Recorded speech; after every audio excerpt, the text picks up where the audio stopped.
Do you want to know how to boost your Shopify sales, as well as what we learned from Tatiana Jones over the last 2 to 3 years? Then stick till the end of this show.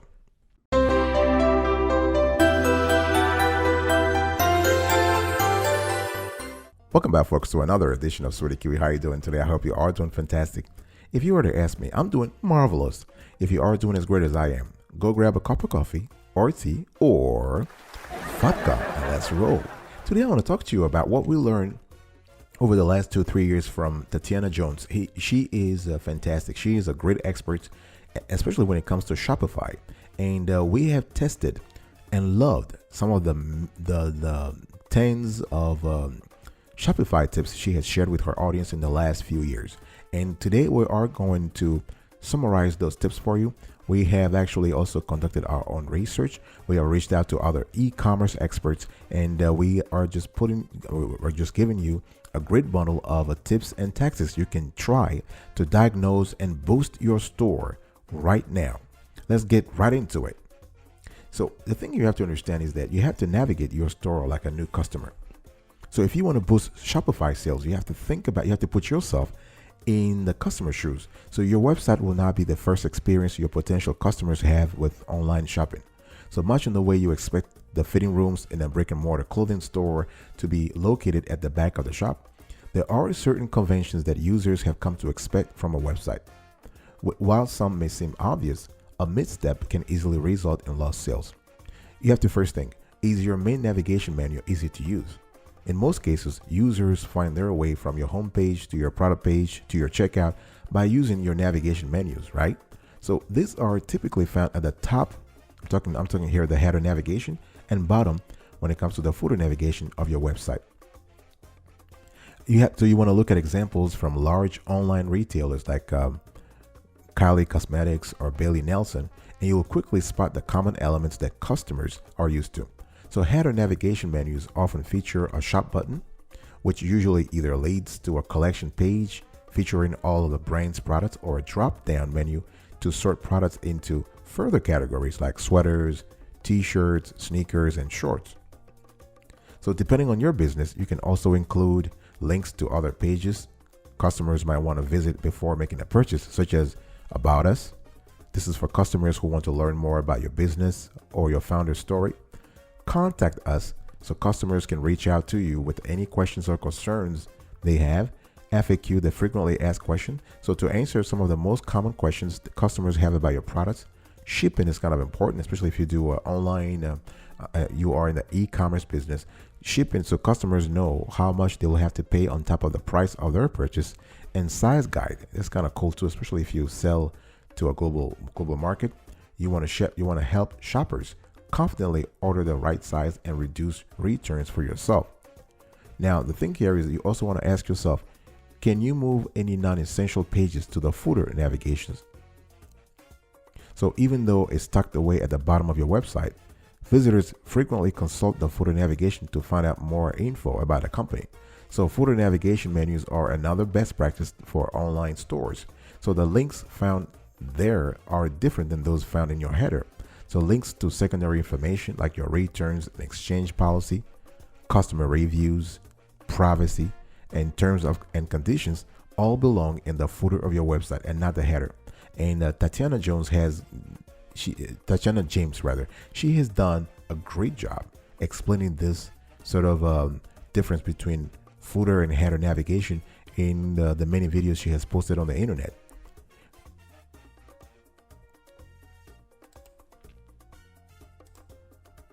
One thing that's very important is that to make sure that both your header and footer links are working correctly.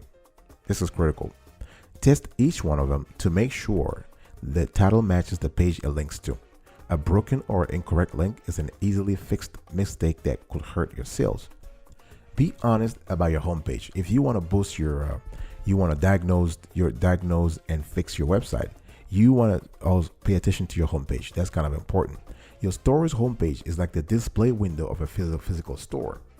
It needs to simultaneously reflect your brand in the best light, while also encouraging customers to enter and start shopping.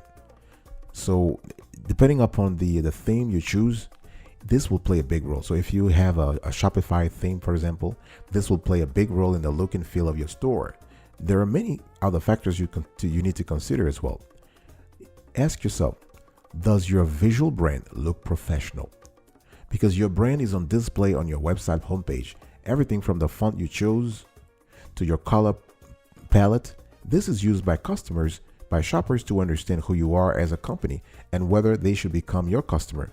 Remember that a brand is a company's personality. So your brand is your store personality. You want to ask yourself, do you have a professional logo? Do you build a strong visual brand identity with consistent colors and fonts? Are your images high quality and clear? You want to avoid blurry or pixelated pictures. Is your text easy to read and, more importantly, scan?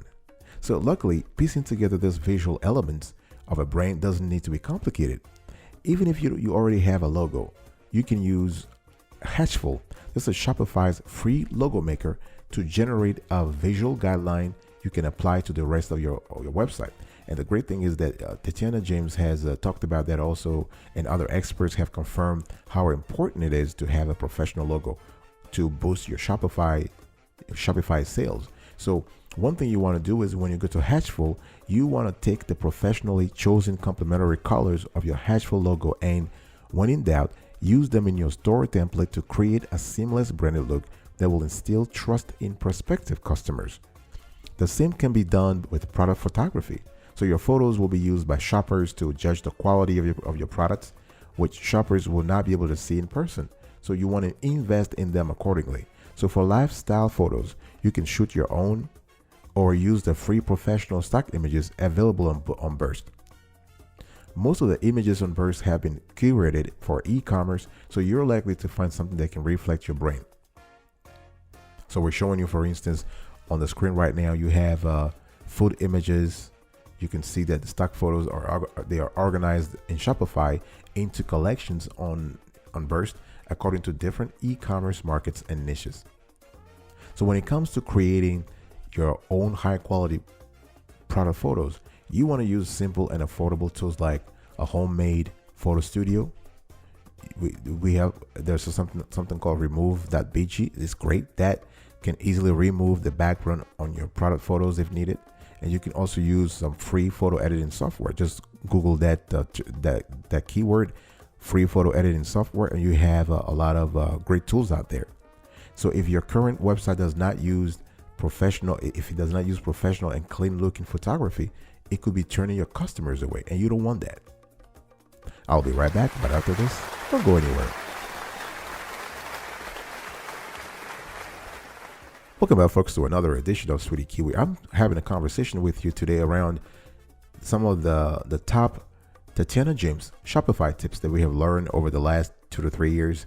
And we actually have also done our own research, and her stance, her advice has been corroborated by many experts, and that's just fantastic. And while doing this, we want to say thank you, Tatiana, for all the expertise, the guidance. It really was helpful to us, to our team members. We have tested those tips, and they looked great. They worked great, fantastic. Now, one question you got to ask yourself as you go into diagnosing, testing, revamping your store: does your homepage have a compelling call to action? That's the big question you got to ask yourself. Just like a navigation menu, having the right calls to action on your homepage can help orient customers and direct them from the front of your store to the checkout page. So a call to action is a strong line of copy supported by a clickable button. They work together to draw attention and encourage action from a website visitor. E-commerce stores typically feature their main call to action through their homepage banner. So the main banner typically catches a customer's eyes first and is used to promote your best-selling product or most compelling collection. So I'm giving you an example here. We have it on the screen. Beauty brand Vanity Planet has all the necessary elements of a strong homepage banner on its website. You can see this on the screen here, where you have make your go-to skincare last longer. That's a fantastic call to action. You also have a shop new arrival, and you have eye-catching visual. That's great. So it's for Vanity Planets, their homepage banner takes center stage and contains a single clear message that speaks directly to their target audience, compelling them to click through to shop. So if your own homepage does not have a strong banner image, or if it contains too many competing messages upon first glance, you could be confusing customers and losing them as a result. So you don't want to do that. So if you have a secondary message to promote, like free shipping or a discount on certain items, the best place to surface that call to action is often with an announcement bar. So announcement bars typically show up at the very top of your website page in small text, so as not to compete with your main banner. You can see that on Outdoor Voices. They have the free shipping on orders over 50 plus free returns. You can see that on the screen right now, and that's fantastic. So the announcement bar used by Outdoor Voices on its website does not distract from its banner image. It does, however, tell customers about an important chance to get free shipping and returns when they spend a certain amount. So when you're able to integrate special promotions like this into your homepage through an announcement bar, this can help you surface a secondary call to action, such as an offer that caters to price-conscious shoppers, and that's fantastic. You also want to think about your website copy. And the question you got to ask yourself here is that, does your website copy speak to your target audience? Right? The copy is the text that persuades and directs visitors to shop with you. So copy should be persuasive and to the point. It has to be nice and decisive. So you don't want long sentences that are just long unnecessarily, or big paragraphs. Those can make users lose interest in what you're trying to sell. So most big online retailers tend to keep their homepage copy to a minimum. Even when telling its brand story, for example, Marjorie, as you can see on the screen here, keeps its homepage copy tight with only 1 to 2 sentences. Users who want to learn more are encouraged to click through to read about us page, but the company is mindful not to clog up its homepage with an entire origin story. So one of the most common copywriting mistakes is not having an ideal audience in mind. So your target customer, you need to have a buyer persona. So your target customer should be able to land on your homepage and say, this site is for me.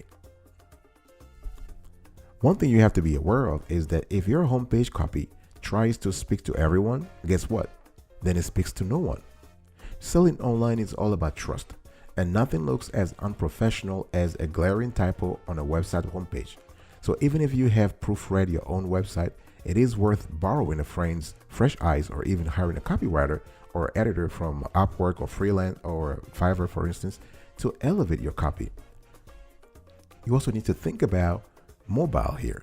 Does your copy look just as good on your mobile phone? And this is a point that, again, Tatiana James has talked about so many times very eloquently. And she always says that the problem with troubleshooting your own website is that you're likely not seeing it on the same screen as your potential customers. Hence, you want to take care of your mobile SEO, your mobile marketing. The majority of e-commerce website traffic now comes from mobile devices, according to research, where your website can look very different than it does on a desktop. So you want to load your homepage on your own mobile phone, as well as any other devices you have access to, so that you are making sure it looks good and functions properly on each one. If you don't have access to popular devices like Androids or iPhones, you can use the Inspect tool on your browser to view your website as it will look on different devices. And the Inspect tool is available for Shopify customers, but other big online platform providers, e-commerce platform providers such as WeCommerce or Wix, they have the same thing. They have 3D card. They all have the same thing. So you can see here, for instance, a screenshot of the Inspect on Shopify, and you right-click on your store and chose Inspect. This lets you view the code behind the store. Here, you can toggle between different views. You may need to enable developer tools on some browsers. Another thing you want to pay attention to is, does your business seem trustworthy? Building customer trust when you have zero sales can be challenging, but it is a necessary step in converting website visitors into customers, right? So since your visitors can't get to know you in person, we're talking here about e-commerce. So you got to make sure your website is inviting and makes every visitor feel secure. There are a number of ways you can do this. The first thing you want to do is chat with customers live. So even though you cannot be physically present in your store, you can still introduce yourself and build a one-on-one connection with every single visitor through live chat. A live chat functions can be added to your website using apps like Shopify Chat and Tadio, or through Facebook Messenger. Live chat can let you greet visitors while they're still looking around and answer any questions they might have about your products. Some live chat apps can even be programmed with automated messages and responses. So this lets you stay available even during off hours so visitors can ask questions 24/7. That's very important. The second thing you can do is that you want to use social media to build relationships. So the social media accounts are great. They're a key component of a brand's online presence. So if your website visitors did not discover you on Instagram, it's likely they'll check out your brand's social profiles at some point in their decision-making journey. So while you don't need to be on every social platform, guess what? You should maintain a presence on the ones your customers use. So this requires you to regularly update your social profiles with content to show that your business is active and engaging with customers in comments or even direct messages. You also want to, and that's very important. Why? Let's say if you have a thriving Instagram account, for instance, you want to consider embedding an Instagram gallery on your site to incorporate your social media presence into your online store. You also want to source and feature UGC, user-generated content. I love that. So if you don't have any customer photos or reviews to leverage on your store or in your marketing, consider giving your products to family, friends, or influencers in exchange for user photos or reviews. So you can even run a contest or giveaway where entries are based on creating content that you can share. So these images can be used in paid ads on your websites or on your social media profiles, making them valuable assets in building consumer trust. And that's what you want to have. You want to have consumer trust. Also trying to craft a story. You want to craft your story and share with customers.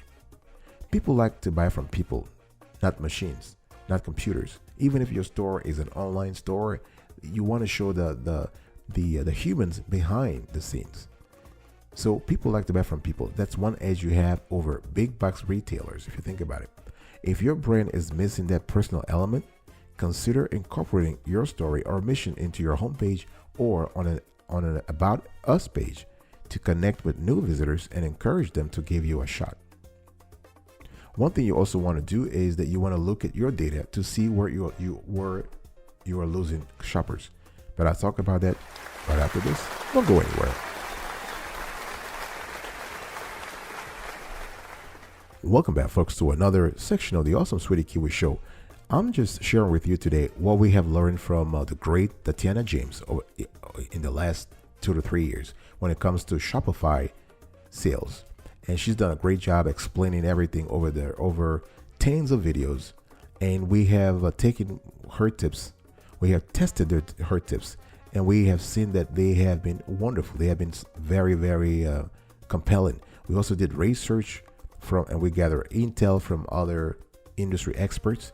And in this show, we are actually summarizing everything, what we learned on our own, through our own research, what we learned from experts, and what we learned by watching Tatiana James over the last 2 or 3 years. We have compiled all of this and are showing you how you can diagnose your Shopify store, how you can boost sales, how you can retain more customers, and you can make them lifelong customers. One thing I want to talk about is you need to look at your data to see where you're losing shoppers. So once you've made sure your website is following the best practices most shoppers look for when evaluating a brand online, you want to take a closer look at your website data. So each store is different. So reviewing your analytics can point out specific areas where your users are struggling.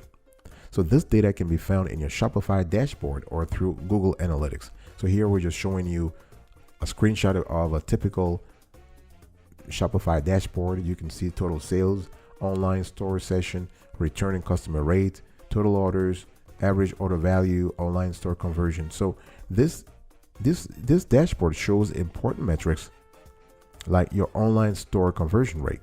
The percentage of website visitors who make it to the purchasing stage is referred to as your conversion rate. So while your overall conversion rate is important, breaking it down into purchasing milestones like added to cart and reached checkout will help you pinpoint specific drop-off points from the first visit to checkout. You also want to ask yourself whether or not shoppers are adding products to their carts.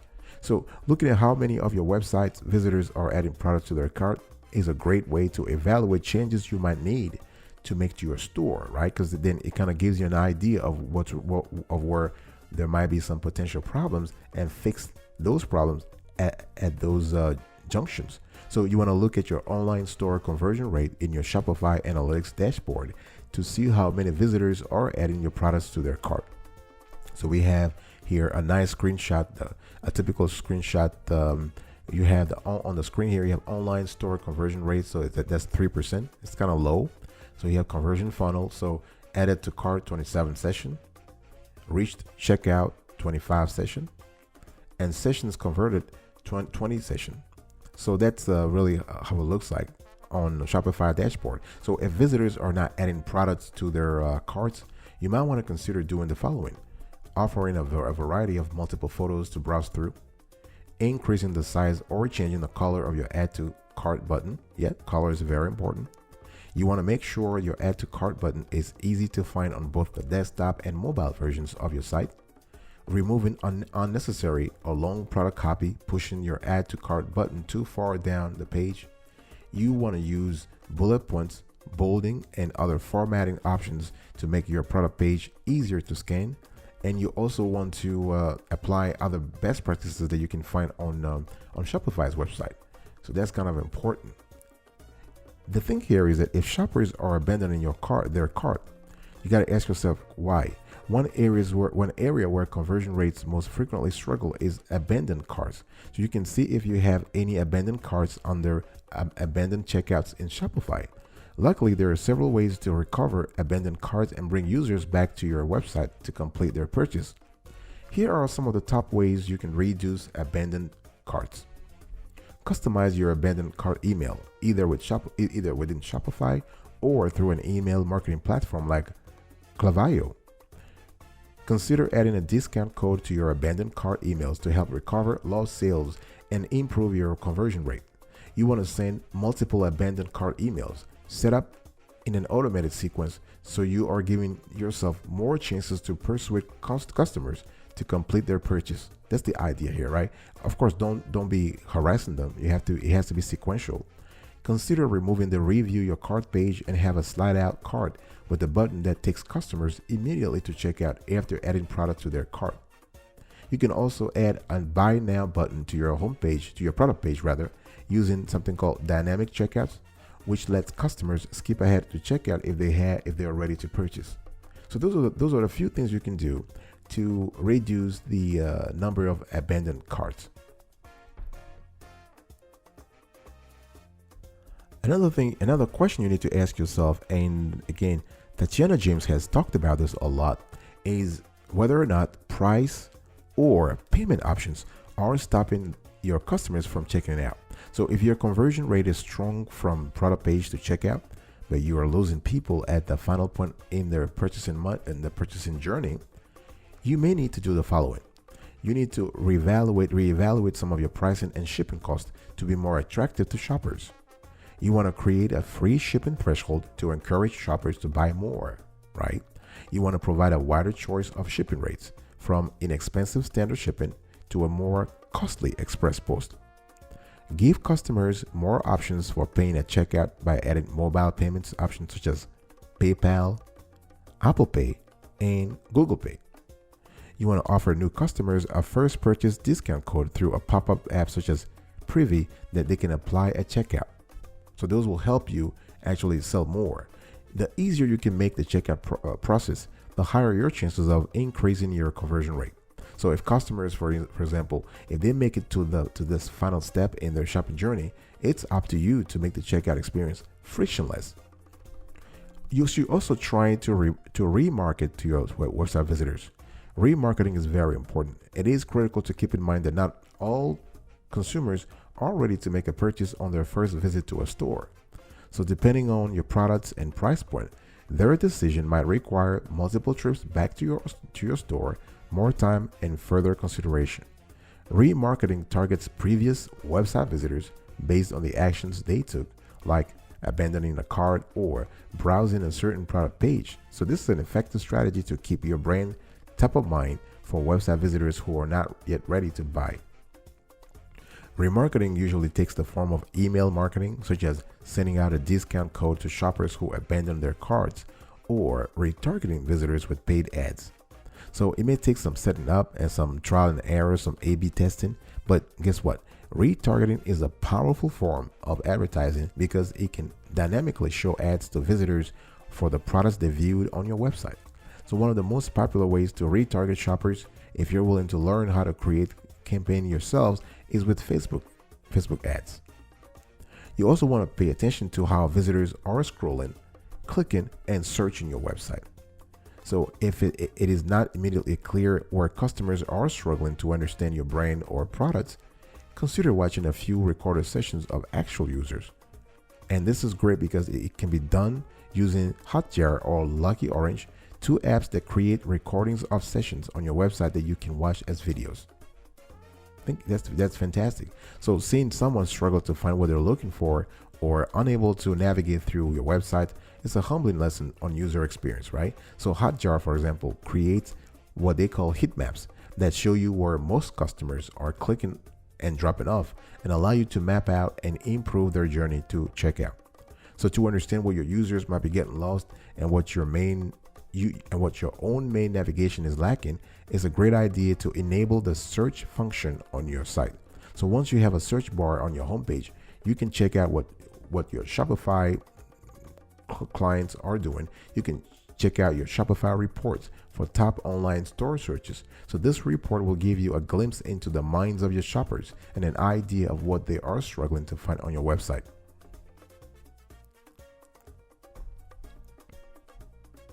So it's very important. It's very important to look at that, because if you're able to identify the search terms, the keywords that are lacking on your site, you can increase conversions down the road. So adding popular search terms to your main menu can aid your store navigation and improve your conversion rate. What else could be stopping you from making sales? Well, looking at your website data can quickly reveal the holes that potential sales are leaking through, while paying attention to best practices used by most e-commerce brands can help you elevate your store overall experience. So the good thing is, and Tatiana James has said this time and again, if you are confident in your business idea, these small changes are often what you need to start earning your first sales. However, if your efforts to drive traffic still are not converting, you got to ask yourself other questions.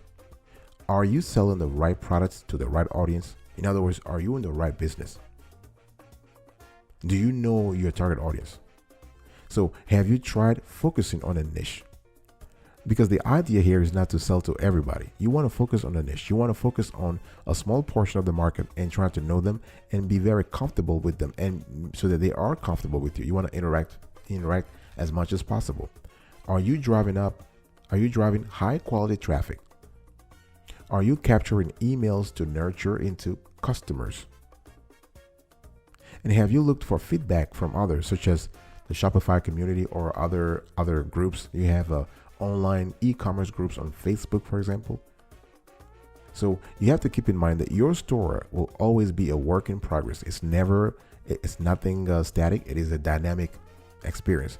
So by doing a regular audit of your performance, you can make it better over time. All right, folks. Thank you so much for listening to today's conversation. It was a pleasure presenting that info to you.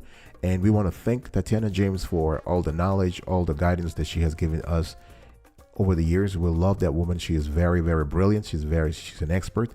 And this show was based on some of the advice we gleaned from her over the years, as well as our own research, as well as feedback and research and the conversations and interviews we have gathered from other e-commerce experts. And we hope that you have enjoyed it.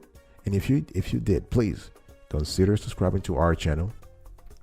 Turn on the notification bell so you can be informed in real time whenever we drop a new show. And we drop this kind of shows every single day, rain or shine. Thank you so much. I will see you next time. But until then, remember, stay marvelous.